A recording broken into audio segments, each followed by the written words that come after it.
Since you can be the zombie and play against a group of 4 human players or against a single human player, how is Techland balancing the game to be fun either way? Today on Dying Talk we dive deeper into PvP balance in Dying Light, as well as some extra details on the Be the Zombie game mode.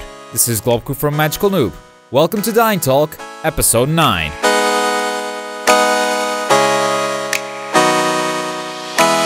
Shoutout goes to Hall of Game, who after watching my previous episode about the Be the Zombie game mode suggested that I reach out to Maciej Binkowski on Twitter with my unanswered questions. For those who don't know, Maciej Binkowski is the lead game designer for Dying Light, and he was very helpful in letting us know how Techland's balancing PvP in Dying Light. He reached out to, and I am going to completely butcher his name, George Tatulis from the Be the Zombie team for a more accurate reply, and here it is. You don't have to read any of it because we're going to analyze it phrase by phrase. George starts by saying that 4v1 does feel harder while being the Night Hunter, but the outcome of the matches doesn't differ drastically. Basically, if you're the zombie, you might have a harder time going against 4 players, but that doesn't mean that the game won't be balanced or broken. You'll just have to adapt your tactics differently to deal with these groups. They're having a lot of skills and game mechanics adapted or scaling according to the number of players you're up against. One of the skills mentioned was the pounce ability, which we talked about in the last episode. This can be upgraded to chain multiple pounces together, so you can kill multiple players in rapid succession as the zombie. This is very likely to be one of the unlockable skills in the Night Hunter skill tree, which Techland has also confirmed to exist. The Night Hunter also has a series of AoE attacks, which are area of effect, basically an attack that affects a whole area, damaging all the players or causing a certain effect to all the players in a restricted area. We've seen the ground pound already, and we also talked about it on the last episode, but it seems that there are more moves that we haven't seen yet.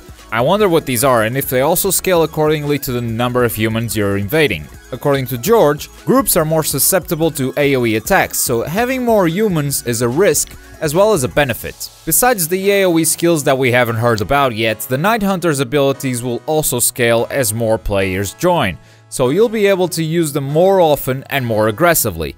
So depending on the number of human players you're up against, the cooldowns on your abilities will be different. They might also do more damage, but that much isn't clear from the answer we got. Another factor that's been used to balance this game mode is the number of lives that the humans have. Humans also respawn just like the Night Hunter, but they have a limited number of lives, whilst the Night Hunter will only stop respawning once you destroy all the zombie hives. The number of lives that the humans have is shared between the players, so no matter how many humans you're up against, as the Night Hunter you'll always need to have a certain number of kills. For example, let's imagine the humans have 4 lives. If you're playing against 2 players, that means you have to kill each one twice, or one of them 3 times and the other one only once. If you're playing against 4 players and they still have 4 lives, you just have to kill each human player once. And you can also just prey repeatedly on the weakest player of that team. That one guy that doesn't know exactly how the game works and ruins the game for everyone else. Another thing that also scales with the number of players is the number of zombie hives. These are of course what the humans need to destroy in order to repel the Night Hunter's invasion. We've seen 3 hives spawn when the Night Hunter invades a 2-player game. Chances are this number will be higher if you're playing against 4 humans and lower if you're going against just 1. The hives themselves will also differ. George talks about having different versions of these nests. I'm not entirely sure what that means, but overall it will make the nests harder to destroy. Maybe they simply take more damage before being destroyed? Who knows? And finally, it seems that there will be other zombies around even when you're invaded. If you follow this series, in the previous episode I pointed out that whenever we've seen footage from this game mode, the city seems deserted, as if all the other zombies ran away or disappeared.